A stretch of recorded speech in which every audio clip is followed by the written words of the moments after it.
പിതാവിന്റെയും പുത്രന്റെയും പരിശുദ്ധാത്മാവിന്റെയും നാമത്തിൽ ആമേൻ. കർത്താവേ, നിന്റെ ഉന്നതമായ നാമത്തിന് സ്തോത്രം ചെയ്യുന്നു. കർത്താവേ, നിന്റെ വിശുദ്ധ പൗരോഹിത്യത്തെ മഹത്വപ്പെടുത്തണമേ. കർത്താവേ, സഭയിലുള്ള സാന്നിധ്യം പ്രകടമാക്കണമേ. 40 വർഷം അർപ്പിച്ച കുർബാനയുടെ യോഗ്യതയായി കൃപാസ്ഥാനത്താരെ ജീവനോടെ പ്രത്യക്ഷപ്പെട്ട പരിശുദ്ധ അമ്മയുടെ പ്രത്യക്ഷീകരണ സ്ഥിരീകരണത്തിനായി ഇന്ന് കൃപാസ്ഥാനത്താരെ നടക്കുന്ന 10,000-കണക്കിന് മനുഷ്യരുടെ പ്രാർത്ഥനയോട് കൂടെ ദൈവവേദനെ ഞാൻ നിന്നെ ഈശോനാമത്തിൽ ആശീർവദിക്കുന്നു. മാതാവിൻ്റെ പ്രത്യക്ഷീകരണത്തിൽ ഇന്ന് വരെ നടന്നിട്ടുള്ള എല്ലാ അനുഭവ സാക്ഷികളുടെയും സാക്ഷ്യങ്ങൾ നിനക്കും ഈ നിമിഷം നിൻ്റെ ഏറ്റവും വലിയ സങ്കടകരമായ അവസ്ഥകളെ അതിജീവിക്കാൻ ദൈവം നിന്നെ സഹായിക്കട്ടെ എന്ന് പ്രാർത്ഥിക്കുന്നു. നീ ഭയപ്പെടുന്ന വ്യക്തികളെ, നീ സങ്കടപ്പെടുന്ന കാര്യങ്ങൾ, നീ എന്ത് ചെയ്യും, എങ്ങനെ അതിജീവിക്കും എന്ന് വേദനിക്കുന്ന വിഷയങ്ങൾ, അതിൻ്റെ മേലെല്ലാം കർത്താവിൻ്റെ ആത്മാവ് പ്രവർത്തിക്കട്ടെ.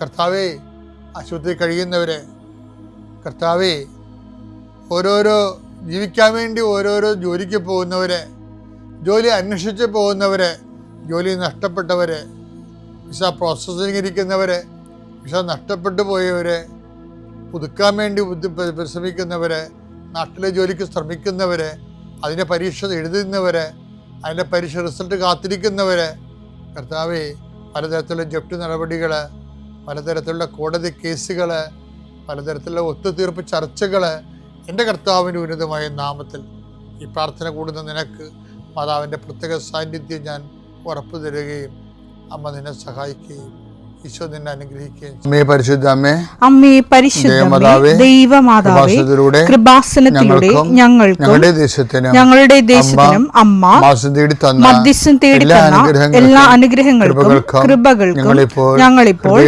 ഹൃദയം നിറഞ്ഞ നന്ദി പറയുന്നു. അമ്മേ പരിശുദ്ധമ്മേ, ദൈവമാതാവേ, 2004 ഡിസംബർ 7 ഉച്ചകഴിഞ്ഞ് 2:30 കൃപാസനത്തിൽ സംഭവിച്ച അമ്മയുടെ പ്രത്യക്ഷപ്പെടലിനെക്കുറിച്ച് തിരുസഭയ്ക്ക് സമർപ്പിച്ചിരിക്കുന്ന പഠനരേഖകളുടെ മേൽ സഭാത്മകമായ പഠനം ആരംഭിക്കുവാൻ ഞങ്ങൾ പ്രാർത്ഥിക്കുന്നു. അമ്മേ പരിശുദ്ധമേ, ഭൂസ്വർലോകങ്ങളുടെ രാജ്ഞിയായ അങ്ങേയ്ക്ക് ഭൗമസംരക്ഷണത്തിനായി പ്രപഞ്ചപ്രകൃതിയെ തന്നെ തിരുസഭ പ്രതിഷ്ഠിക്കുവാൻ ഈ പ്രത്യക്ഷീകരണം വഴി ഇടയാക്കണമേ. പരിശുദ്ധമേ, ജപമാല മാതാവേ, സകല കൃപാസനം പ്രാർത്ഥനയോടും ഞങ്ങളിപ്പോൾ പ്രാർത്ഥിക്കുന്ന ഈ കുടുംബത്തിന്റെ പ്രത്യേക നിയോഗം പറ മക്കളെ.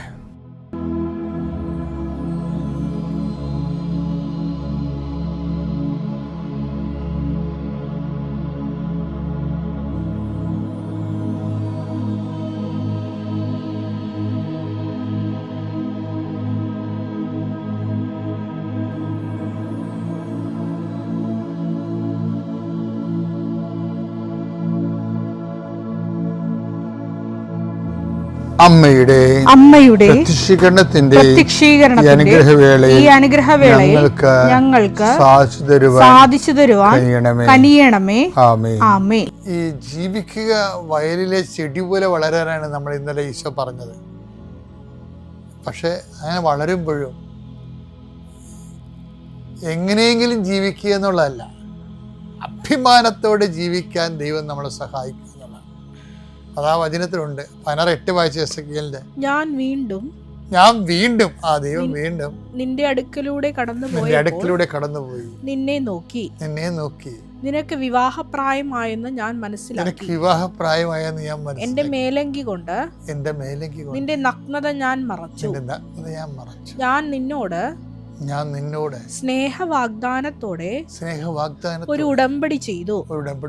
അങ്ങനെ നീ എന്റേതായി തീർന്നു.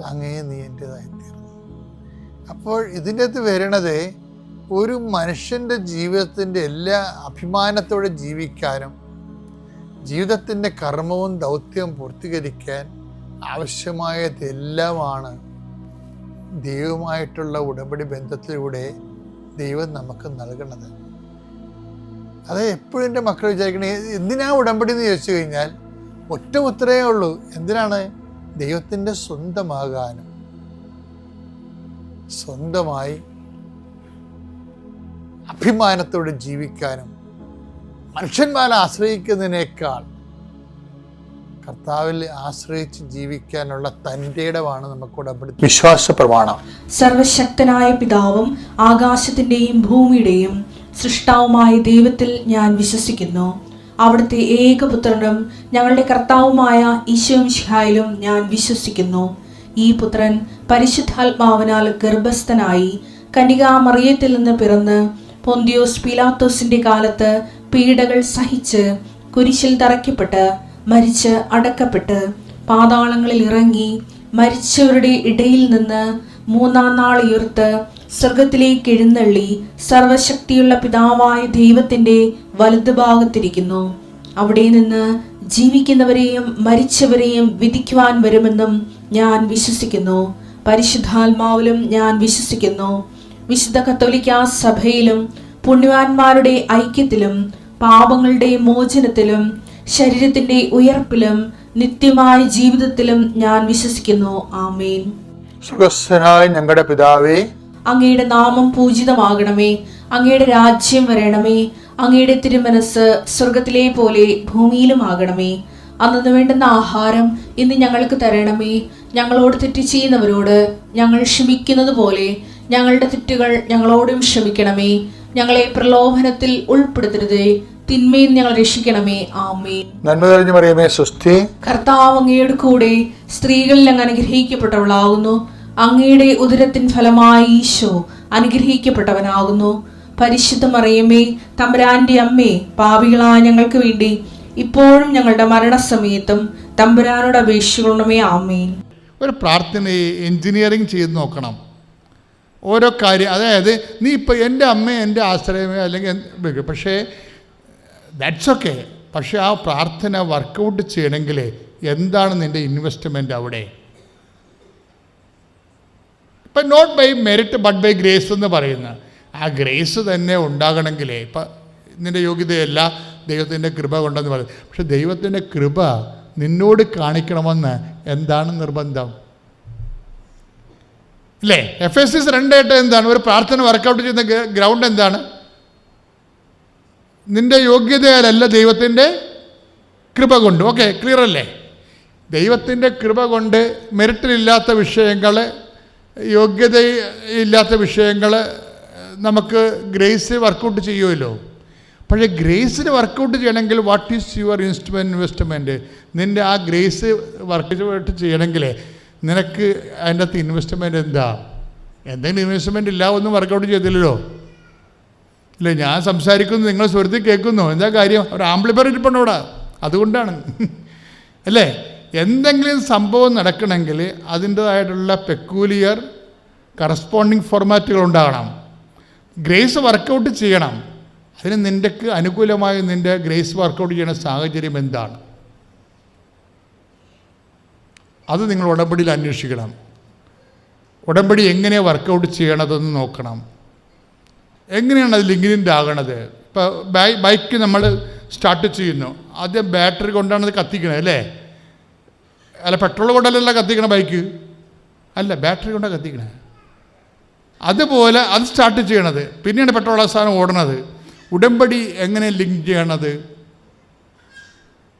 അതിനെങ്ങനെയാണ് നമ്മൾ കത്തിക്കണത്? അതിന് നമ്മൾ ചെയ്യണത്, ഈ ഗ്രേസ് നമുക്ക് ലഭിക്കാൻ, കൃപ നമുക്ക് ലഭിക്കാൻ കുറഞ്ഞ പക്ഷം ഒരു നിലവാരമുള്ള വിശ്വാസം കീപ്പ് ചെയ്യണം.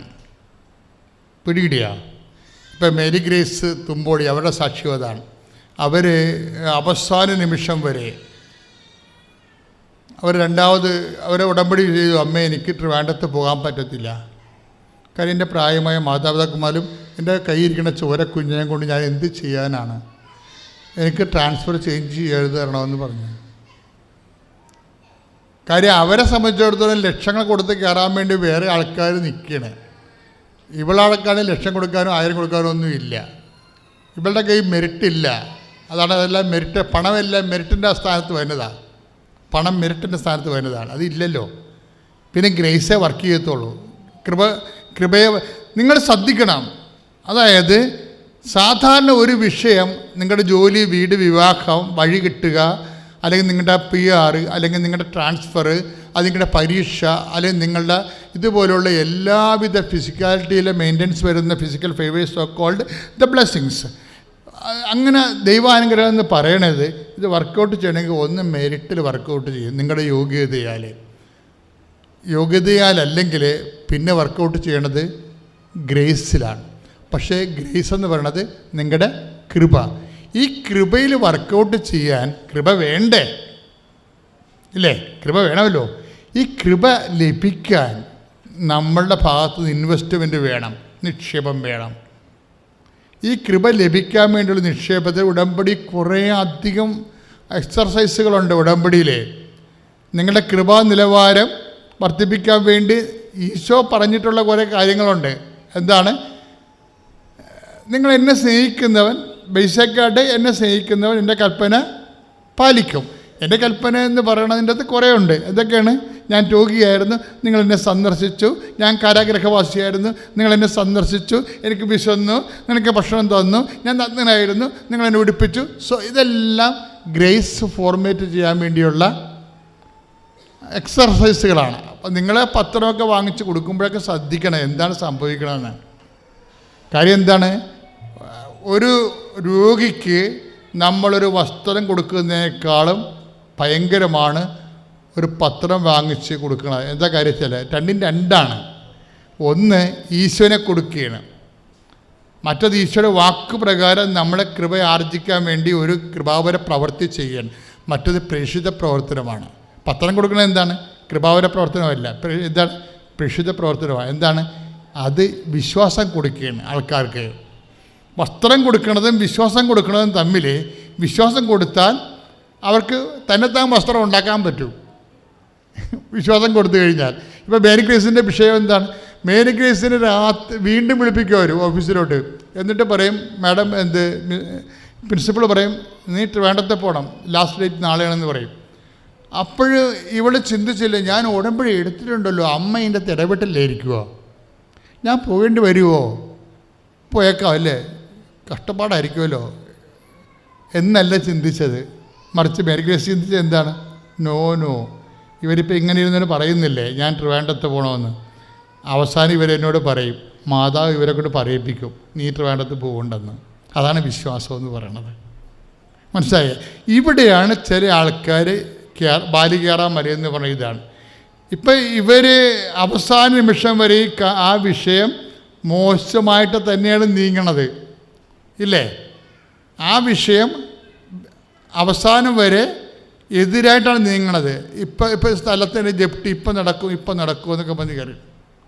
അപ്പം ഇങ്ങനെ അവസാന നിമിഷം വരെ നമ്മൾ വച്ചിരിക്കുന്ന വിഷയം നമുക്ക് എതിരായിട്ടാണ് വരണമെന്നുണ്ടെങ്കിലും നിങ്ങൾ വിശ്വാസത്തിൽ ഉറച്ചു നിൽക്കണമെന്നല്ല ഞാൻ പറയണത്, നിൽക്കാൻ പറ്റത്തില്ല.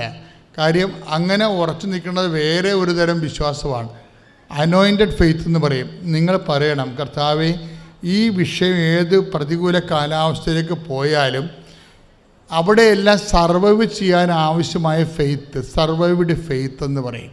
സക്കോൾഡ് അതായത് സർവൈവ്ഡ് ഫെയ്ത്ത് എന്ന് പറയണത് നമ്മൾ സെൻറ്റ് പീറ്ററൊക്കെ കൈകാര്യം ചെയ്യുന്ന ഒരു സബ്ജക്റ്റാണ്. എന്താണത്? അഗ്നി പരീക്ഷകളെ അതിജീവിക്കുന്ന വിശ്വാസം സ്വർണത്തേക്കാൾ വിലയുള്ളതാണ്. ഇപ്പം 1 പത്രോസല്ലേ അല്ലേ? 1 പത്രോസ് 1:7 ഒന്ന് പറഞ്ഞ അഗ്നി പരീക്ഷകളെ അതിജീവിക്കുന്ന വിശ്വാസം സ്വർണത്തേക്കാൾ വിലയുള്ളതാണ്. അപ്പം ഉടമ്പടി എടുക്കുമ്പോൾ നമുക്ക് ഈ വിലയുള്ള വിശ്വാസത്തിന് നമ്മൾ ടാർഗറ്റ് ചെയ്യേണ്ടി വരും. പറഞ്ഞ മനസ്സിലായ? നമുക്കുള്ളത് സാധാരണ വിശ്വാസമാണ് ഉള്ളത്. ഒരു വല്ല 18 ക്യാരറ്റോ ഒക്കെ ഇരിക്കും. 24 ക്യാരറ്റ് എന്ന് പറയുമ്പോൾ ചെമ്പ് കുറയുകയും സ്വർണം കൂടുകയും തങ്കമായി മാറുകയും ചെയ്യും. തങ്കപ്പെട്ട വിശ്വാസം എന്ന് പറയത്തില്ലേ? അതാണ് സാധനം. അഗ്നി പരീക്ഷകളെ അതിജീവിക്കുന്ന വിശ്വാസം. കാര്യം ചില ആൾക്കാർ അഗ്നി പരീക്ഷകളിലൂടെ പോയാലും വിശ്വാസം ഇതിൻ്റെ അകത്ത് കത്തിച്ചാമ്പരായി പോകത്തില്ല. അഗ്നി പരീക്ഷകളെ എന്താ കാര്യം എന്നാൽ ദൈവം ഈ സ്ഥാനത്ത് നിൽക്കുമ്പോൾ വിശ്വാസിയുടെ ഒരു അതർ എൻഡിൽ നിൽക്കുന്നത് ആരാണ്? ദൈവമല്ലേ. ഈ വിശ്വാസം അഗ്നി പരീക്ഷയെ അതിജീവിച്ച് കഴിയുമ്പോൾ അത് പക്ക ഉടമ്പടിയുടെ ഫലം ചെയ്യും. അതാണ് വിഷയം. ഈ വിശ്വാസം, ഇത് ടെക്നിക്കലായിട്ട് സംസാരിക്കുക, നിൻ്റെ വിശ്വാസം അഗ്നി പരീക്ഷകളെ അതിജീവിച്ച് കഴിയുമ്പോൾ ആ വിശ്വാസം ഉടമ്പടിയുടെ ഫലം ചെയ്യും. എന്താ കാര്യം? സർവൈവ്ഡ് ഫെയ്ത്ത് ആവും. That is fidelity. ഫിഡലിറ്റി എന്ന് പറയുന്നത് എന്താണ്? വിശ്വസ്തത. അതാണ് വിഷയം. ഇപ്പോൾ ഇവരുടെ മേരി ഗ്രേസിൻ്റെ വിഷയം എന്താണ്? മേരി ഗ്രേസ് ഇപ്പോഴും ദൈവത്തിൽ വിശ്വസിക്കുന്നു. അവർ ട്രിവാൻഡ്രത്തേക്ക് പോകാൻ പറയുമ്പോഴും ഇല്ല, അമ്മ എനിക്ക് ഇവിടെ തന്നെ തരും എന്ന് വിശ്വസിക്കുകയാണ്. അതായത് കാര്യങ്ങൾ ഇപ്പോൾ ഡോക്ടർ ഇപ്പോൾ രോഗത്തെക്കുറിച്ചൊക്കെ ഓരോരോ കാരണങ്ങൾ അല്ലെങ്കിൽ സ്ഥലത്തിൻ്റെ ജപ്തി നടപടി ഇങ്ങനെയൊക്കെ പറയുമ്പോഴും ചില ആൾക്കാർ നെഞ്ചത്തിലടിക്കുകയും തലകുത്തി മറിയുകയും പ്രാർത്ഥന കുറയ്ക്കുകയും, അല്ലെങ്കിൽ ചില ആൾക്കാർ സ്മോൾ അടിച്ച് കറങ്ങി കിടക്കുകയും, ചില ആൾക്കാർ തന്നെത്താൻ പ്രാകുകയും, അല്ലെങ്കിൽ തൻ്റെ പരാജയമോ ജാള്യതയോ മറച്ചു വെക്കാൻ വേണ്ടി കുറേ ഇൻഡാസുകൾ വേറെ സൃഷ്ടിക്കുകയൊക്കെ ചെയ്യും. ഈ തവള വീഴുന്നതുകൊണ്ട് ചുമ്മാ പത ഉണ്ടാക്കണ പോലെ ആ പതയുടെ കത്ത് കയറും തവള ഒളിച്ചു ഇരിക്കും വർഷകാലത്ത്. ഇതുപോലെ ഗിമിക്കുകളുണ്ടെന്നും ദൈവത്തിൻ്റെ തിരുസന്നിധിയിൽ ഒന്നും ചെയ്യാൻ പറ്റത്തില്ല. ഈ സ്ട്രൈറ്റ് ഫോർവേഡ് ഈ കാര്യത്തിൽ സിൻസിയർ ആൻഡ് സീരിയസ്. എന്താ കാര്യം വെച്ച് കഴിഞ്ഞാൽ നിൻ്റെ വിശ്വാസത്തിൻ്റെ പകരം വേറെ ഗിമിക്കുകൾക്കൊന്നും സ്ഥാനമില്ല. നീ പറഞ്ഞ കർത്താവേ എനിക്ക് ഈ സിറ്റുവേഷൻ കടന്നു പോകാൻ ഒന്ന് പറഞ്ഞേ, കർത്താവേ എനിക്ക് ഈ സാഹചര്യം കടന്നു പോകാൻ പറ്റുന്ന പരുവത്തിലുള്ള അതിജീവിത വിശ്വാസത്താൽ എന്നെ അഭിഷേകം ചെയ്യണമേ. ഇപ്പൊ എന്താ അച്ഛൻ പറഞ്ഞത്? അതായത് സർവൈവ്ഡ് ഫെയ്ത്ത് ബേസിക്കലി കവനന്റിൻ്റെ ഫലം ചെയ്യണ കാര്യം എന്താണ്? ഉടമ്പടിയുടെ അത് വിശ്വസ്തതയായത് കൊണ്ടാണ്. കാര്യം ഉടമ്പടി നമ്മൾ പ്രകടിപ്പിക്കുന്നത് വിശ്വസ്തതയാണ്. അന്നേരം ഞാൻ പറഞ്ഞ ഒരു കാര്യം ചെയ്യും, കോഡിങ് പഠിക്കേ. ഇപ്പോൾ വേറെ സാമ്പത്തികമായിട്ട് കിട്ടാനില്ലെങ്കിൽ ഞാൻ താലിമാല വെച്ചാണെങ്കിൽ നിന്നെ പഠിപ്പിക്കാം, നീ പഠിക്കുമെന്ന് പറഞ്ഞു. അങ്ങനെ അവൻ കോഡിങ് പഠിക്കാൻ തയ്യാറായി. അവനത് കോഴ്സ് ഇഷ്ടമായിരുന്നു. അന്നേരം ഞാൻ പറഞ്ഞ്, ഞാൻ വീട്ടിൽ എൻ്റെ അപ്പനോട് പറഞ്ഞിട്ടുണ്ടായിരുന്നു അവനിങ്ങനെ പഠിക്കാൻ ആഗ്രഹമുണ്ടെന്ന് പറഞ്ഞ്. അങ്ങനെ അവനതിന് വേണ്ടി തുനിഞ്ഞ് ആദ്യത്തെ ഫസ്റ്റ് ഗഡു തന്നെ അത് പണയം വെച്ച് ഞാൻ അടച്ച്. പിന്നെ രണ്ടാമത്തെ ഗഡു എന്ന് പറയുമ്പോൾ 55 അടയ്ക്കണം. അന്നേരം ഞാൻ അങ്ങനെ വെക്കാമെന്നൊക്കെ വിചാരിച്ചിരുന്നപ്പോഴേക്കും അപ്പൻ എന്നെ സഹായിച്ച് അങ്ങനെ അവൻ്റെ പഠിത്തം പൂർത്തിയായി. അവനൊരു ഇൻ്റർവ്യൂവിന് പോയി, ഇൻ്റർവ്യൂവിന് സെലക്ഷൻ കിട്ടി. അങ്ങനെ അവനിപ്പോൾ ചെന്നൈയിൽ എപ്പിസോഡ്സ് കമ്പനിയിൽ അവൻ ജോലിക്ക് കയറി. പിന്നെ രണ്ടാമത്തെ ഉടമ്പടി എന്ന് പറഞ്ഞാൽ എൻ്റെ മകൾക്കാണ്. മകൾ ആയുർവേദ ഡോക്ടറിന് പഠിക്കണതാണ്. കണ്ണൂർ ഗവൺമെൻറ് കോളേജിലാണ് പഠിക്കുന്നത്. അന്നേരം അവൾക്ക് തേർഡ് ഇയറിലെ എക്സാം ഭയങ്കര ടഫായിരുന്നു. ഓൺലൈൻ ക്ലാസ്സായിരുന്നു. കൊറോണ കാരണം ഓൺലൈൻ ക്ലാസ്സുകളായിരുന്നു. അത് കാരണം അവൾക്ക് ശരിക്കുള്ള ക്ലാസ്സുകളൊന്നും കിട്ടാത്ത കാരണം പരീക്ഷയായി കഴിഞ്ഞപ്പോൾ അവൾ പറഞ്ഞു, അമ്മച്ചി ഒരെണ്ണം പഠിക്കുമ്പോൾ ഒരെണ്ണം മറന്നു പോണ്, എനിക്ക് ഭയങ്കര ടഫാണ്, പരീക്ഷ ഞാൻ എന്തായാലും ജയിക്കില്ല, എന്തെങ്കിലും ഒരു സബ്ജക്റ്റെങ്കിലും ഞാൻ തോക്കുമെന്ന് പറഞ്ഞ്. ഞാൻ പറഞ്ഞു, നീ അങ്ങനെ പറയണത് എന്തിനാണ്, നീ മാതാവിനെ വിശ്വസിച്ച് അങ്ങോട്ട് പഠിക്കുമെന്ന് പറഞ്ഞു. പരീക്ഷയുടെ ആ സമയമാകുമ്പോൾ മെയിനായിട്ട് പുള്ളിക്കാരത്തി പഠിക്കുള്ളൂ. അങ്ങനെ ഞാൻ ഇവിടെ ഉടമ്പടി എടുത്ത് ആ സമയത്ത് സാക്ഷിയൊക്കെ പറഞ്ഞ് ഞാൻ ഉടമ്പടി എടുത്തേക്കണ സമയമായിരുന്നു. അത് കാരണം ഞാൻ പറഞ്ഞു, മോൾ പഠിച്ചോ, ഞാൻ മാതാവിനോട് പ്രാർത്ഥിച്ചോളാന്ന് പറഞ്ഞ്. ഞാൻ ഒരു കയ്യിൽ കാശിരവും ഒരു കയ്യിൽ കൊന്തയും പിടിച്ചുകൊണ്ട് അവൾക്ക് പരീക്ഷ തുടങ്ങണ സമയം തൊട്ട് തീരണ വരെ ഞാൻ വീട്ടിൽ ഇരുന്ന് കൊന്ത ചെല്ലുമായിരുന്നു. കൊന്ത ചൊല്ലിക്കൊണ്ടിരിക്കും. പരീക്ഷ കഴിയണവരെയും ചെല്ലും. പരീക്ഷ കഴിഞ്ഞ് കഴിയുമ്പോൾ ഞാൻ ചോദിക്കും, എങ്ങനെയുണ്ട് പരീക്ഷ ഉണ്ടായിരുന്നെന്ന് പറയുമ്പോൾ ചില ദിവസം പറയും കുഴപ്പമില്ലായിരുന്നു എന്ന് പറയും. ചില ദിവസം പറയും അമ്മച്ചി ഭയങ്കര ടഫായിരുന്നു, എനിക്ക് എഴുതാനൊന്നും പറ്റിയില്ല, ഞാൻ ഈ വിഷയത്തിന് എന്തായാലും തോക്കുമെന്ന് പറഞ്ഞ്. ഞാൻ പറഞ്ഞു നീ മാതാവിൽ വിശ്വസിക്ക്, ഞാൻ പ്രാർത്ഥിച്ചിട്ടുണ്ടെന്ന് പറഞ്ഞ്. അങ്ങനെ ഇരിക്കുമ്പോൾ അവൾ പറഞ്ഞ് റിസൾട്ട് വരാറിയായപ്പോൾ അമ്മച്ചി ഞാൻ സപ്ലി എഴുതിക്കോളാം, ഒരു വിഷയത്തിന് എന്തായാലും സപ്ലി എഴുതിക്കോളാം എന്ന് പറഞ്ഞ്. ഞാൻ പറഞ്ഞ് എഴുതേണ്ട വരില്ല എന്ന് പറഞ്ഞ്. റിസൾട്ട് വന്നു കഴിഞ്ഞപ്പോൾ അവളെല്ലാ വിഷയത്തിനും പാസ്സായി. വലിയ മാർക്കൊന്നും ഇല്ലെങ്കിലും തോക്കാതെ ജയിച്ചു. പിന്നെ മെയിനായിട്ട് എനിക്കൊരു സാക്ഷ്യം പറയാനുള്ളത്, ഞങ്ങളുടെ വീട്ടിലെന്ന് പറയുമ്പോൾ സാമ്പത്തികമായിട്ട് ബുദ്ധിമുട്ട് വന്നത് ഈ കൊറോണ വന്നേ പിന്നെയാണ്. കൊറോണ വന്നു കഴിഞ്ഞപ്പോൾ പുള്ളിക്കാരന് ജോലി നഷ്ടപ്പെട്ടു. അത് കഴിഞ്ഞപ്പോൾ പുള്ളിക്കാരൻ വിദേശത്ത് പോയി. 2 മാസത്തെ ഷട്ട് ഡൗൺ വർക്കിന് പോയി. ഷട്ട് ഡൗൺ വർക്കിന് പോയപ്പോൾ അവിടെ ചെന്നപ്പോൾ ഷുഗർ കൂടി കാലൊക്കെ പൊട്ടി. അവിടെ വെച്ച് തന്നെ പുള്ളിക്കാരന് സർജറിയൊക്കെ ചെയ്ത്, ഇതൊന്നും ഞങ്ങൾ അറിഞ്ഞിട്ടുണ്ടായിരുന്നില്ല. സർജറിയൊക്കെ ചെയ്ത് 3 മാസത്തെ വിസിറ്റിംഗ് വിസയ്ക്കാണ് പോയത്. പോയി കഴിഞ്ഞപ്പോഴേക്കും അവിടെ ചെന്നപ്പോൾ ഇങ്ങനെയൊക്കെ സംഭവിച്ച്. പിന്നെ കൊറോണയും പിടിച്ചു. അത് കഴിഞ്ഞപ്പോൾ ഫുള്ള് ഹോസ്പിറ്റലിലായിരുന്നു പുള്ളി അവിടെ ചെന്നിട്ട്. അങ്ങനെ അതൊക്കെ കഴിഞ്ഞ് ഒരു ദിവസം നോക്കിയപ്പോൾ വെളുപ്പിന് വീട്ടിൽ വന്നേക്കണ്. അന്നേരക്കിന് എന്താണെന്ന് ചോദിച്ചപ്പോൾ ഇങ്ങനെയാണ് സംഭവം എന്നൊക്കെ പറഞ്ഞ് കാലൊക്കെ കെട്ടിയൊക്കെയാണ് വന്നത്. ഞങ്ങൾ ആകെ വിഷമിച്ച്. പിന്നെ ഒരു 8 മാസം വരെയും പണിയില്ല, ഒന്നുമില്ലാതെ വീട്ടിൽ തന്നെ ഇരുന്ന് അതൊക്കെ പുറത്ത് കഴിഞ്ഞപ്പോൾ ഞാൻ പറഞ്ഞു നമുക്കിങ്ങനെ ജീവിച്ചാൽ മതിയാ, നമുക്കെന്തെങ്കിലും ചെയ്യണ്ടേന്ന് ചോദിച്ചപ്പോഴേക്കും എൻ്റെ ഹസ്ബൻഡ് ചേട്ടൻ്റെ വൈഫ് ഇറ്റലിയിലുണ്ട്. അന്നേരത്തിന് ചേച്ചിയോട് ഞാൻ ചോദിച്ച്, ചേച്ചി ഞങ്ങൾക്ക് ഇങ്ങനെ പണിയും കാര്യങ്ങളൊന്നും ഇല്ല, അന്നേരം ഞാനും വരട്ടെ അങ്ങാടെന്ന് ചോദിച്ചു.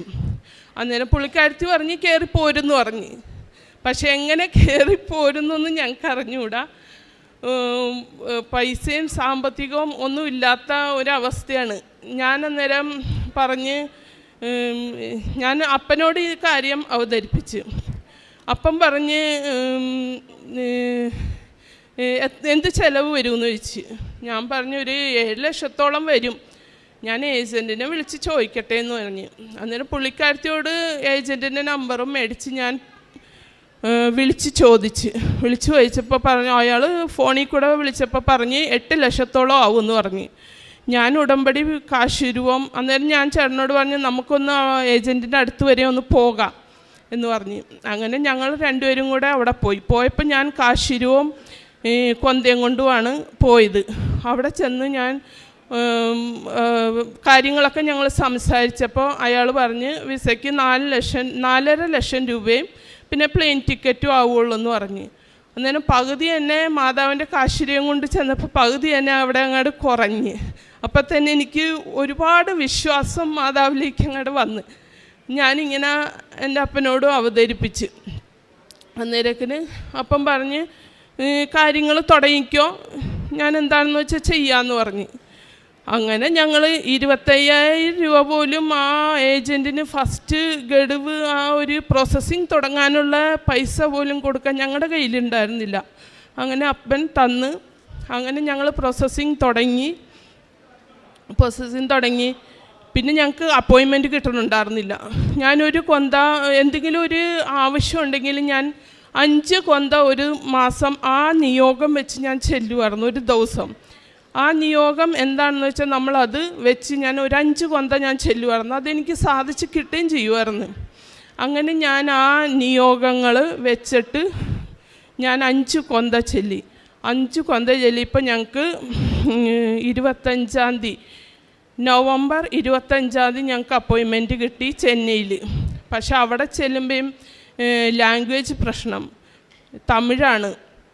അന്നേരം ഞങ്ങൾ അവിടെ ചെല്ലുമ്പോൾ എന്ത് ചെയ്യുമെന്ന് വിചാരിച്ച് ഈ അപ്പോയിൻമെൻറ്റിന് ഉള്ള കാര്യങ്ങളൊക്കെ സംസാരിക്കുമ്പോൾ എന്ത് പറയുമെന്നുള്ളത് ഞങ്ങൾക്ക് വലിയ ഇംഗ്ലീഷൊന്നും അറിയാൻ പാടില്ലാത്ത, ഞാനൊരു നോർത്ത് ഇന്ത്യനാണ്, അത് കാരണം എനിക്ക് ഹിന്ദി മാത്രമേ അറിയാൻ പാടുള്ളൂ.